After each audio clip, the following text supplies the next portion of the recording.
Pada waktu itu, hal kerajaan sorga seumpama 10 gadis yang mengambil pelitanya dan pergi menyongsong mempelai laki-laki. 5 di antaranya bodoh dan 5 bijaksana. Gadis-gadis yang bodoh itu membawa pelitanya, tetapi tidak membawa minyak, sedangkan gadis-gadis yang bijaksana itu membawa pelitanya dan juga minyak dalam buli-buli mereka. Tetapi karena mempelai itu lama tidak datang-datang juga, mengantuklah mereka semua, lalu tertidur. Waktu tengah malam, terdengarlah suara orang berseru, "Mempelai datang, songsonglah dia." Gadis-gadis itu pun bangun, semuanya lalu membereskan pelita mereka. Gadis-gadis yang bodoh berkata kepada gadis-gadis yang bijaksana, "Berikanlah kami sedikit dari minyakmu itu, sebab pelita kami hampir padam." Tetapi jawab gadis-gadis yang bijaksana itu, "Tidak, nanti tidak cukup untuk kami dan untuk kamu. Lebih baik kamu pergi kepada penjual minyak dan beli di situ." Akan tetapi, waktu mereka sedang pergi untuk membelinya, datanglah mempelai itu, dan mereka yang telah siap sedia masuk bersama-sama dengan dia ke ruang perjamuan kawin, lalu pintu ditutup. Kemudian datang juga gadis-gadis yang lain itu dan berkata, "Tuan, Tuan, bukakanlah kami pintu." Tetapi ia menjawab, "Aku berkata kepadamu, sesungguhnya aku tidak mengenal kamu. Karena itu, berjaga-jagalah, sebab kamu tidak tahu akan hari maupun akan saatnya. Sebab hal kerajaan sorga sama seperti seorang yang mau bepergian ke luar negeri, yang memanggil hamba-hambanya dan mempercayakan hartanya kepada mereka. Yang seorang diberikannya 5 talenta, yang seorang lagi 2, dan yang seorang lain lagi 1, masing-masing menurut kesanggupannya, lalu ia berangkat. Segera pergilah hamba yang menerima 5 talenta itu. Ia menjalankan uang itu, lalu beroleh laba 5 talenta. Hamba yang menerima 2 talenta itu pun berbuat demikian juga, dan berlaba 2 talenta. Tetapi hamba yang menerima 1 talenta itu pergi dan menggali lubang di dalam tanah, lalu menyembunyikan uang tuannya. Lama sesudah itu, pulanglah tuan hamba-hamba itu, lalu mengadakan perhitungan dengan mereka. Hamba yang menerima 5 talenta itu datang, dan ia membawa laba 5 talenta. Katanya, "Tuan, 5 talenta Tuan percayakan kepadaku. Lihat, aku telah beroleh laba 5 talenta." Maka kata tuannya itu kepadanya, "Baik sekali perbuatanmu itu, hai hambaku yang baik dan setia. Engkau telah setia dalam perkara kecil. Aku akan memberikan kepadamu tanggung jawab dalam perkara yang besar. Masuklah dan turutlah dalam kebahagiaan tuanmu." Lalu datanglah hamba yang menerima 2 talenta itu. Katanya, "Tuan, 2 talenta Tuan percayakan kepadaku. Lihat, aku telah beroleh laba 2 talenta." Maka kata tuannya itu kepadanya, "Baik sekali perbuatanmu itu, hai hambaku yang baik dan setia. Engkau telah setia memikul tanggung jawab dalam perkara yang kecil. Aku akan memberikan kepadamu tanggung jawab dalam perkara yang besar. Masuklah dan turutlah dalam kebahagiaan tuanmu." Kini datanglah juga hamba yang menerima 1 talenta itu dan berkata, "Tuan, aku tahu bahwa Tuan adalah manusia yang kejam, yang menuai di tempat di mana Tuan tidak menabur, dan yang memungut dari tempat di mana Tuan tidak menanam. Karena itu, aku takut dan pergi menyembunyikan talenta Tuan itu di dalam tanah. Ini, terimalah kepunyaan Tuan." Maka jawab tuannya itu, "Hai kamu, hamba yang jahat dan malas, jadi kamu sudah tahu bahwa aku menuai di tempat di mana aku tidak menabur, dan memungut dari tempat di mana aku tidak menanam. Karena itu, sudahlah seharusnya uangku itu kau berikan kepada orang yang menjalankan uang, supaya sekembaliku aku menerimanya serta dengan bunganya. Sebab itu, ambillah talenta itu daripadanya, dan berikanlah kepada orang yang mempunyai 10 talenta itu. Karena setiap orang yang mempunyai, kepadanya akan diberi, sehingga ia berkelimpahan. Tetapi siapa yang tidak mempunyai, apapun juga yang ada padanya, akan diambil daripadanya. Dan campakkanlah hamba yang tidak berguna itu ke dalam kegelapan yang paling gelap. Di sanalah akan terdapat ratap dan kertak gigi apabila Anak Manusia datang dalam kemuliaannya dan semua malaikat bersama-sama dengan Dia, maka Ia akan bersemayam di atas takhta kemuliaannya. Lalu semua bangsa akan dikumpulkan di hadapannya, dan Ia akan memisahkan mereka seorang daripada seorang, sama seperti gembala memisahkan domba dari kambing. Dan Ia akan menempatkan domba-domba di sebelah kanannya dan kambing-kambing di sebelah kirinya. Dan raja itu akan berkata kepada mereka yang di sebelah kanannya, "Mari, hai kamu yang diberkati oleh Bapa-Ku, terimalah kerajaan yang telah disediakan bagimu sejak dunia dijadikan. Sebab ketika aku lapar, kamu memberi aku makan. Ketika aku haus, kamu memberi aku minum. Ketika aku seorang asing, kamu memberi aku tumpangan. Ketika aku telanjang, kamu memberi aku pakaian. Ketika aku sakit, kamu melawat aku. Ketika aku di dalam penjara, kamu mengunjungi aku." Maka orang-orang benar itu akan menjawab, "Dia." Katanya, "Tuhan, bila manakah kami melihat Engkau lapar dan kami memberi Engkau makan, atau haus dan kami memberi Engkau minum? Bila manakah kami melihat Engkau sebagai orang asing dan kami memberi Engkau tumpangan, atau telanjang dan kami memberi Engkau pakaian? Bila manakah kami melihat Engkau sakit atau dalam penjara dan kami mengunjungi Engkau?" Dan raja itu akan menjawab mereka, "Aku berkata kepadamu, sesungguhnya segala sesuatu yang kamu lakukan untuk salah seorang dari saudaraku yang paling hina ini, kamu telah melakukannya untuk aku." Dan Ia akan berkata juga kepada mereka yang di sebelah kirinya, "Enyahlah dari hadapanku, hai kamu orang-orang terkutuk, enyahlah ke dalam api yang kekal yang telah sedia untuk iblis dan malaikat-malaikatnya. Sebab ketika aku lapar, kamu tidak memberi aku makan. Ketika aku haus, kamu tidak memberi aku minum. Ketika aku seorang asing, kamu tidak memberi aku tumpangan. Ketika aku telanjang, kamu tidak memberi aku pakaian. Ketika aku sakit dan dalam penjara, kamu tidak melawat aku." Lalu mereka pun akan menjawab, "Dia," katanya, "Tuhan, bila manakah kami melihat Engkau lapar, atau haus, atau sebagai orang asing, atau telanjang, atau sakit, atau dalam penjara, dan kami tidak melayani Engkau?"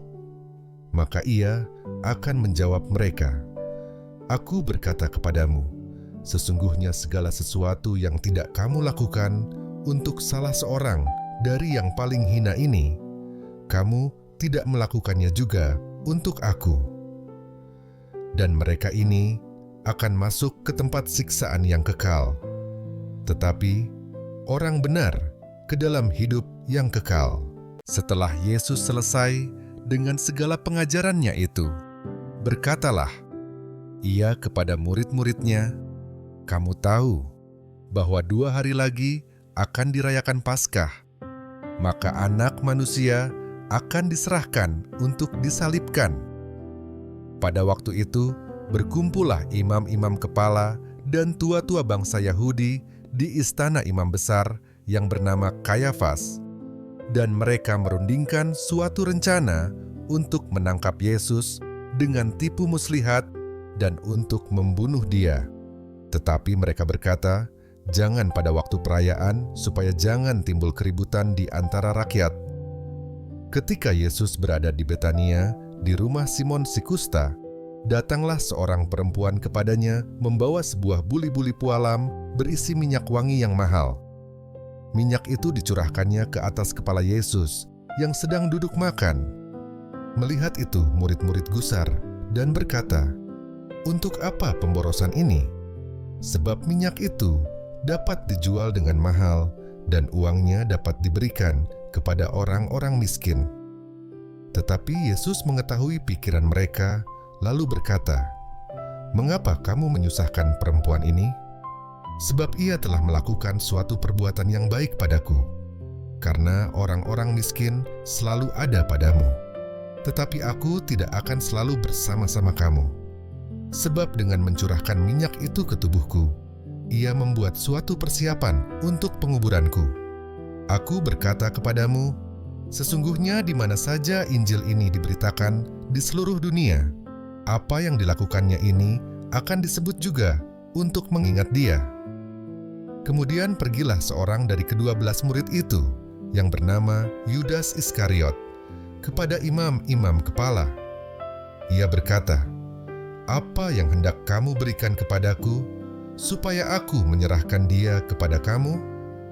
Mereka membayar 30 uang perak kepadanya. Dan mulai saat itu, ia mencari kesempatan yang baik untuk menyerahkan Yesus. Pada hari pertama dari Hari Raya Roti, tidak beragi, datanglah murid-murid Yesus kepadanya dan berkata, "Di mana engkau kehendaki kami mempersiapkan perjamuan Paskah bagimu?" Jawab Yesus, "Pergilah ke kota kepada si Anu dan katakan kepadanya, 'Pesan Guru, waktuku hampir tiba. Di dalam rumahmu lah aku mau merayakan Paskah bersama-sama dengan murid-muridku.' Lalu murid-muridnya melakukan seperti yang ditugaskan Yesus kepada mereka dan mempersiapkan Paskah. Setelah hari malam, Yesus duduk makan bersama-sama dengan ke-12 murid itu. Dan ketika mereka sedang makan, ia berkata, "Aku berkata kepadamu, sesungguhnya seorang di antara kamu akan menyerahkan aku." Dan dengan hati yang sangat sedih, berkatalah mereka seorang demi seorang kepadanya, "Bukan aku, ya Tuhan?" Ia menjawab, "Dia yang bersama-sama dengan aku mencelupkan tangannya ke dalam pinggan ini, dialah yang akan menyerahkan aku. Anak Manusia memang akan pergi sesuai dengan yang ada tertulis tentang dia.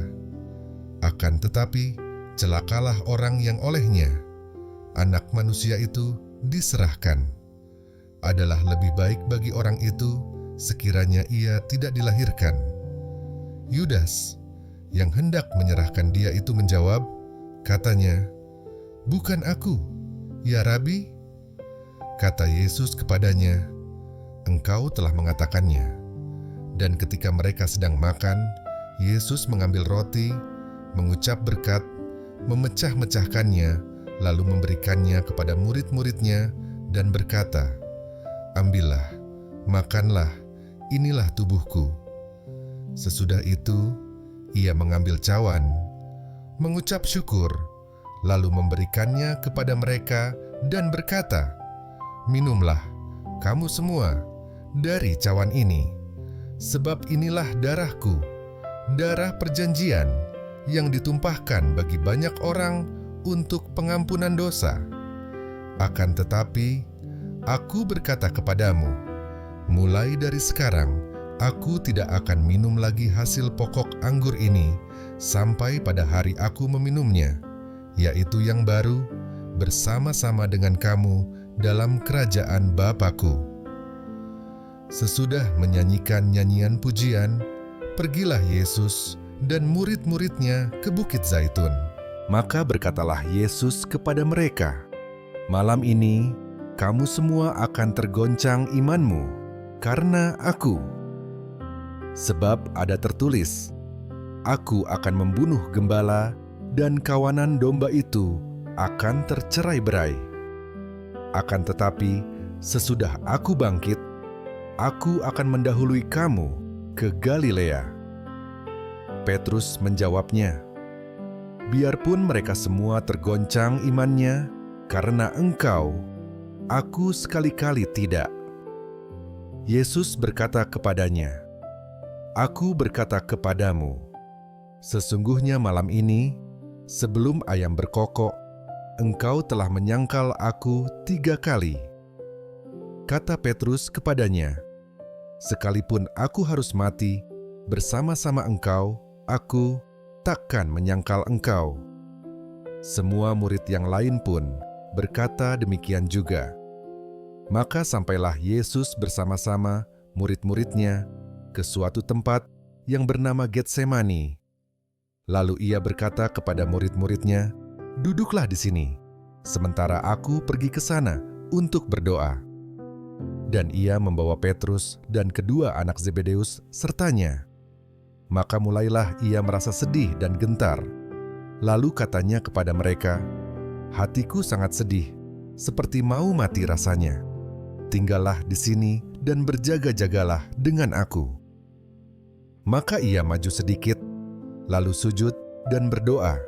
Katanya, "Ya Bapa-Ku, jikalau sekiranya mungkin, biarlah cawan ini lalu daripadaku, tetapi janganlah seperti yang ku kehendaki, melainkan seperti yang Engkau kehendaki." Setelah itu Ia kembali kepada murid-muridnya itu dan mendapati mereka sedang tidur. Dan Ia berkata kepada Petrus, "Tidakkah kamu sanggup berjaga-jaga 1 jam dengan Aku? Berjaga-jagalah dan berdoalah, supaya kamu jangan jatuh ke dalam pencobaan. Roh memang penurut, tetapi daging lemah." Lalu Ia pergi untuk kedua kalinya dan berdoa. Katanya, "Ya Bapa-Ku, jikalau cawan ini tidak mungkin lalu, kecuali apabila Aku meminumnya, jadilah kehendak-Mu." Dan ketika Ia kembali pula, Ia mendapati mereka sedang tidur, sebab mata mereka sudah berat. Ia membiarkan mereka di situ, lalu pergi dan berdoa untuk ketiga kalinya dan mengucapkan doa yang itu juga. Sesudah itu, Ia datang kepada murid-muridnya dan berkata kepada mereka, "Tidurlah sekarang dan istirahatlah. Lihat, saatnya sudah tiba, bahwa Anak Manusia diserahkan ke tangan orang-orang berdosa. Bangunlah, marilah kita pergi. Dia yang menyerahkan, Aku sudah dekat." Waktu Yesus masih berbicara, datanglah Yudas, salah seorang dari ke-12 murid itu, dan bersama-sama dia serombongan besar orang yang membawa pedang dan pentung, disuruh oleh imam-imam kepala dan tua-tua bangsa Yahudi. Orang yang menyerahkan, dia telah memberitahukan tanda ini kepada mereka. "Orang yang akan kucium, itulah dia, tangkaplah dia." Dan segera ia maju mendapatkan Yesus dan berkata, "Salam Rabi," lalu mencium dia. Tetapi Yesus berkata kepadanya, "Hai teman, untuk itukah engkau datang?" Maka majulah mereka memegang Yesus dan menangkapnya.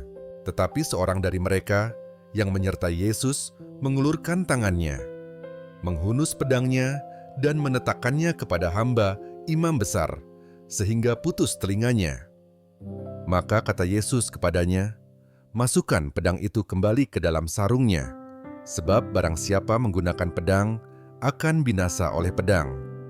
Atau kau sangka bahwa Aku tidak dapat berseru kepada Bapa-Ku, supaya Ia segera mengirim lebih dari 12 pasukan malaikat membantu Aku?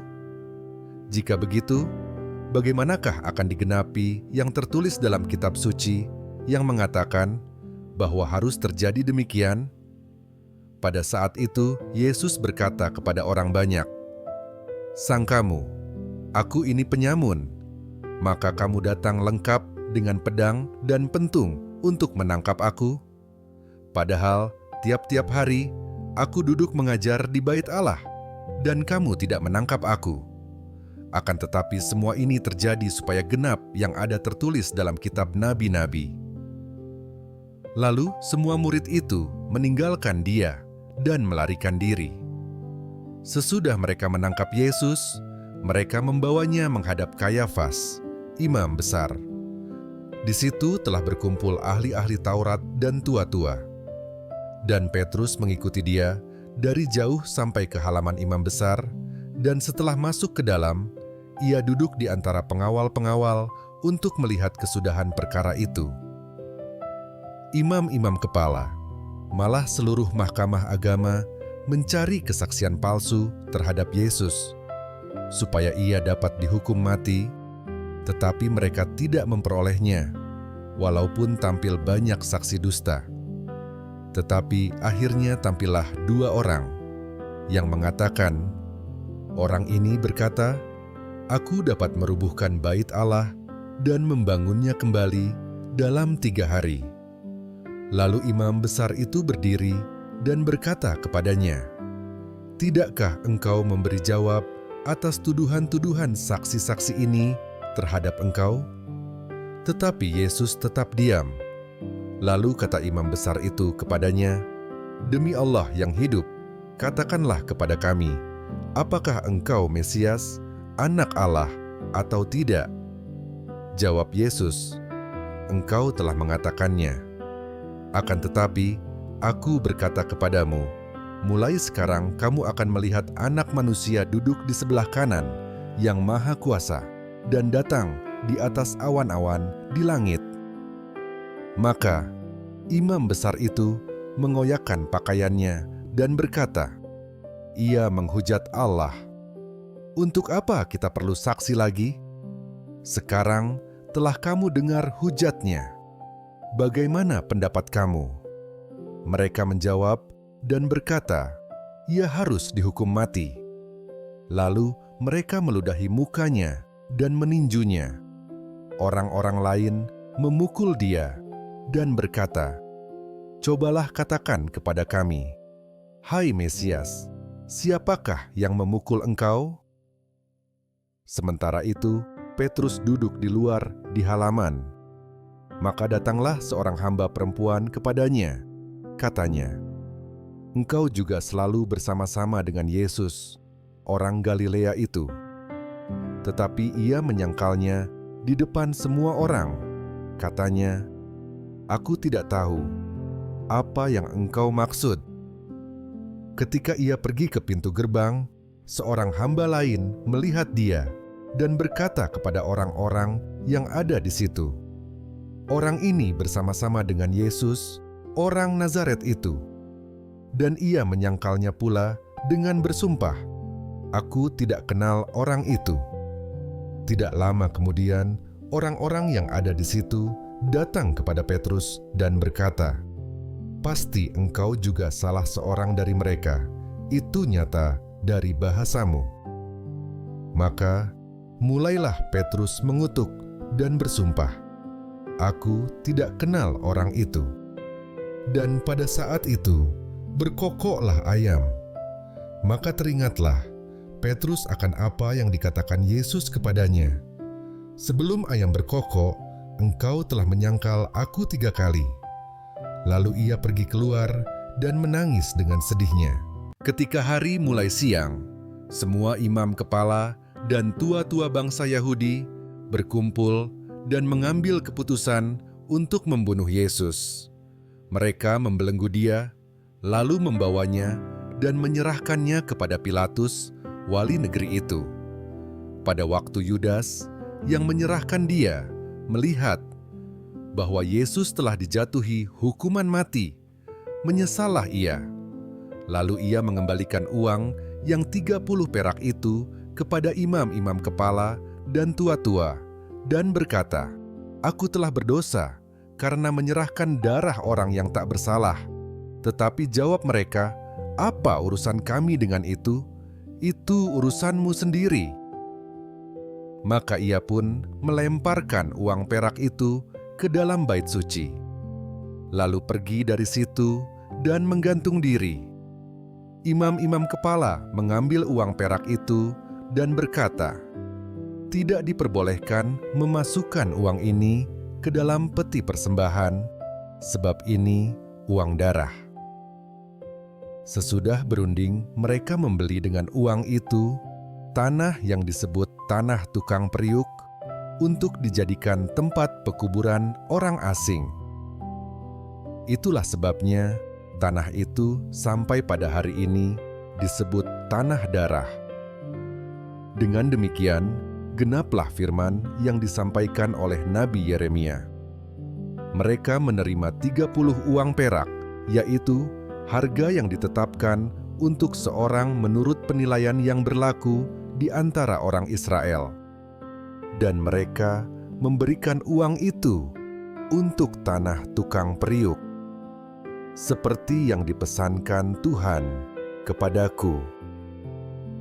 Lalu Yesus dihadapkan kepada wali negeri, dan wali negeri bertanya kepadanya, "Engkaukah Raja orang Yahudi?" Jawab Yesus, "Engkau sendiri mengatakannya." Tetapi atas tuduhan yang diajukan imam-imam kepala dan tua-tua terhadap dia, ia tidak memberi jawab apapun. Maka kata Pilatus kepadanya, "Tidakkah engkau dengar betapa banyaknya tuduhan saksi-saksi ini terhadap engkau?" Tetapi ia tidak menjawab suatu kata pun, sehingga wali negeri itu sangat heran. Telah menjadi kebiasaan bagi wali negeri untuk membebaskan satu orang hukuman pada tiap-tiap hari raya itu atas pilihan orang banyak. Dan pada waktu itu, ada dalam penjara seorang yang terkenal kejahatannya yang bernama Yesus Barabas. Karena mereka sudah berkumpul di sana, Pilatus berkata kepada mereka, "Siapa yang kamu kehendaki, kubebaskan bagimu, Yesus Barabas atau Yesus yang disebut Kristus?" Ia memang mengetahui bahwa mereka telah menyerahkan Yesus karena dengki. Ketika Pilatus sedang duduk di kursi pengadilan, istrinya mengirim pesan kepadanya, "Jangan engkau mencampuri perkara orang benar itu, sebab karena dia aku sangat menderita dalam mimpi tadi malam." Tetapi oleh hasutan imam-imam kepala dan tua-tua, orang banyak bertekad untuk meminta supaya Barabas dibebaskan dan Yesus dihukum mati. Wali negeri menjawab dan berkata kepada mereka, "Siapa di antara kedua orang itu yang kamu kehendaki kubebaskan bagimu?" Kata mereka, "Barabas." Kata Pilatus kepada mereka, "Jika begitu, apakah yang harus kuperbuat dengan Yesus yang disebut Kristus?" Mereka semua berseru, "Ia harus disalibkan." Katanya, "Tetapi kejahatan apakah yang telah dilakukannya?" Namun mereka makin keras berteriak, "Ia harus disalibkan." Ketika Pilatus melihat bahwa segala usaha akan sia-sia, malah sudah mulai timbul kekacauan, ia mengambil air dan membasuh tangannya di hadapan orang banyak dan berkata, "Aku tidak bersalah terhadap darah orang ini. Itu urusan kamu sendiri." Dan seluruh rakyat itu menjawab, "Biarlah darahnya ditanggungkan atas kami dan atas anak-anak kami." Lalu ia membebaskan Barabas bagi mereka, tetapi Yesus disesahnya lalu diserahkannya untuk disalibkan. Kemudian serdadu-serdadu wali negeri membawa Yesus ke gedung pengadilan, lalu memanggil seluruh pasukan berkumpul sekeliling Yesus. Mereka menanggalkan pakaiannya dan mengenakan jubah ungu kepadanya. Mereka menganyam sebuah mahkota duri dan menaruhnya di atas kepalanya, lalu memberikan dia sebatang buluh di tangan kanannya. Kemudian mereka berlutut di hadapannya dan mengolok-olokkan dia. Katanya, "Salam, hai Raja orang Yahudi." Mereka meludahinya dan mengambil buluh itu dan memukulkannya ke kepalanya. Sesudah mengolok-olokkan, mereka menanggalkan jubah itu daripadanya dan mengenakan pula pakaiannya kepadanya. Kemudian mereka membawa dia keluar untuk disalibkan. Ketika mereka berjalan keluar kota, mereka berjumpa dengan seorang dari Kirene yang bernama Simon. Orang itu mereka paksa untuk memikul salib Yesus. Maka sampailah mereka di suatu tempat yang bernama Golgota, artinya tempat tengkorak. Lalu mereka memberi dia minum anggur bercampur empedu. Setelah ia mengecapnya, ia tidak mau meminumnya. Sesudah menyalibkan dia, mereka membagi-bagi pakaiannya dengan membuang undi. Lalu mereka duduk di situ menjaga dia, dan di atas kepalanya terpasang tulisan yang menyebut alasan mengapa ia dihukum.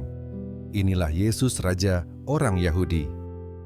Bersama dengan dia disalibkan dua orang penyamun, seorang di sebelah kanan dan seorang di sebelah kirinya. Orang-orang yang lewat di sana menghujat dia, dan sambil menggelengkan kepala, mereka berkata, "Hai engkau yang mau merubuhkan bait suci dan mau membangunnya kembali dalam 3 hari, selamatkanlah dirimu, jikalau engkau anak Allah, turunlah dari salib itu." Demikian juga imam-imam kepala bersama-sama, ahli-ahli Taurat, dan tua-tua mengolok-olokkan dia, dan mereka berkata, "Orang lain ia selamatkan, tetapi dirinya sendiri tidak dapat ia selamatkan.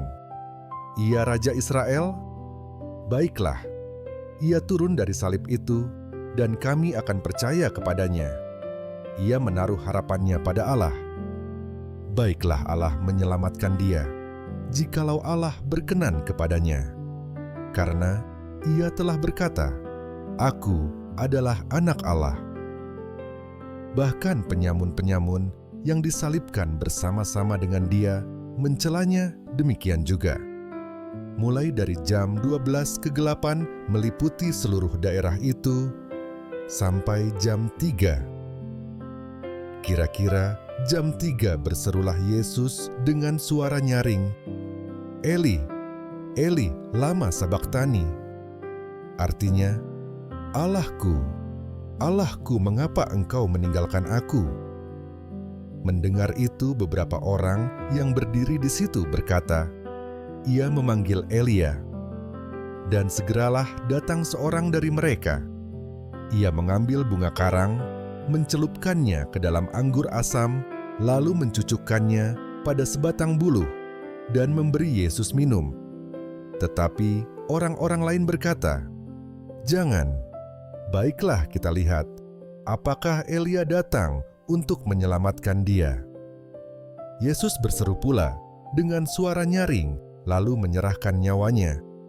Dan lihatlah, tabir bait suci terbelah 2 dari atas sampai ke bawah, dan terjadilah gempa bumi, dan bukit-bukit batu terbelah, dan kuburan-kuburan terbuka, dan banyak orang kudus yang telah meninggal bangkit.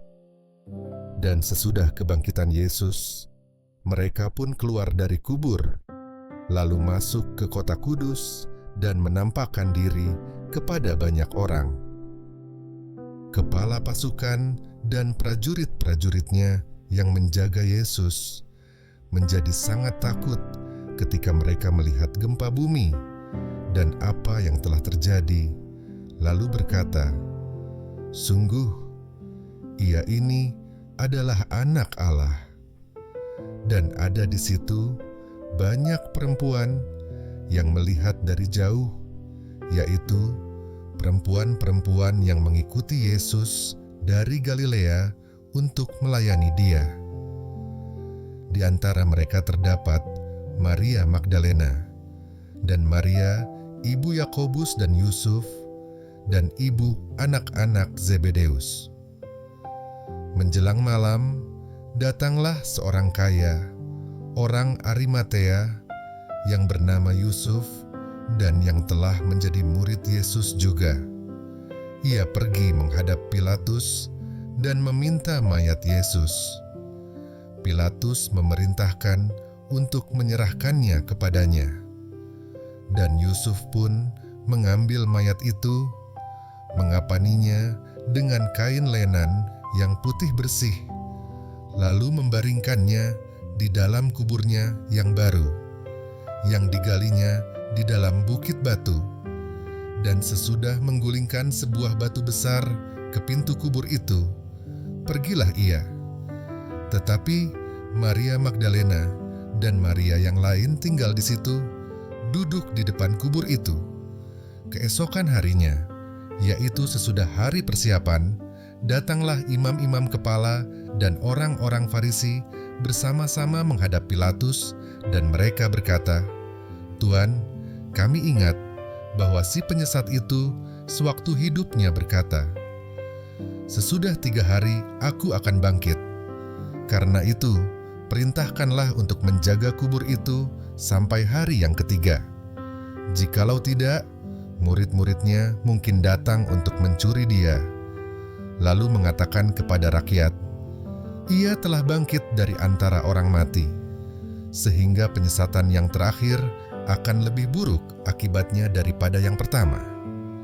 Kata Pilatus kepada mereka, "Ini penjaga-penjaga bagimu, pergi dan jagalah kubur itu sebaik-baiknya." Maka pergilah mereka, dan dengan bantuan penjaga-penjaga itu, mereka memeterai kubur itu dan menjaganya. Setelah hari Sabat lewat, menjelang menyingsingnya fajar pada hari pertama minggu itu, pergilah Maria Magdalena dan Maria yang lain menengok kubur itu. Maka terjadilah gempa bumi yang hebat, sebab seorang malaikat Tuhan turun dari langit dan datang ke batu itu dan menggulingkannya lalu duduk di atasnya. Wajahnya bagaikan kilat dan pakaiannya putih bagaikan salju. Dan penjaga-penjaga itu gentar ketakutan dan menjadi seperti orang-orang mati. Akan tetapi, malaikat itu berkata kepada perempuan-perempuan itu, "Janganlah kamu takut, sebab aku tahu kamu mencari Yesus yang disalibkan itu. Ia tidak ada di sini, sebab ia telah bangkit, sama seperti yang telah dikatakannya. Mari, lihatlah tempat ia berbaring, dan segeralah pergi dan katakanlah kepada murid-muridnya bahwa ia telah bangkit dari antara orang mati. Ia mendahului kamu ke Galilea. Di sana kamu akan melihat dia.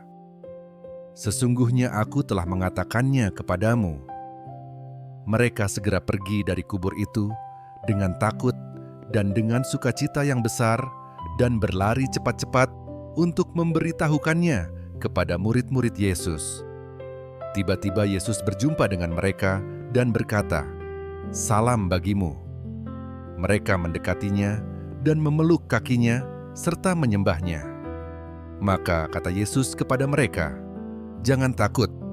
Pergi dan katakanlah kepada saudara-saudaraku supaya mereka pergi ke Galilea, dan di sanalah mereka akan melihat aku." Ketika mereka di tengah jalan, datanglah beberapa orang dari penjaga itu ke kota dan memberitahukan segala yang terjadi itu kepada imam-imam kepala. Dan sesudah berunding dengan tua-tua, mereka mengambil keputusan lalu memberikan sejumlah besar uang kepada serdadu-serdadu itu dan berkata, "Kamu harus mengatakan bahwa murid-muridnya datang malam-malam dan mencurinya ketika kamu sedang tidur. Dan apabila hal ini kedengaran oleh wali negeri, kami akan berbicara dengan dia, sehingga kamu tidak beroleh kesulitan apa-apa." Mereka menerima uang itu dan berbuat seperti yang dipesankan kepada mereka. Dan cerita ini tersiar di antara orang Yahudi sampai sekarang ini. Dan ke-11 murid itu berangkat ke Galilea, ke bukit yang telah ditunjukkan Yesus kepada mereka. Ketika melihat Dia, mereka menyembahnya, tetapi beberapa orang ragu-ragu. Yesus mendekati mereka dan berkata, "Kepadaku telah diberikan segala kuasa di sorga dan di bumi. Karena itu pergilah, jadikanlah semua bangsa muridku, dan baptislah mereka dalam nama Bapa dan Anak dan Roh Kudus, dan ajarlah mereka melakukan segala sesuatu yang telah kuperintahkan kepadamu. Dan ketahuilah, aku menyertai kamu senantiasa sampai kepada akhir zaman,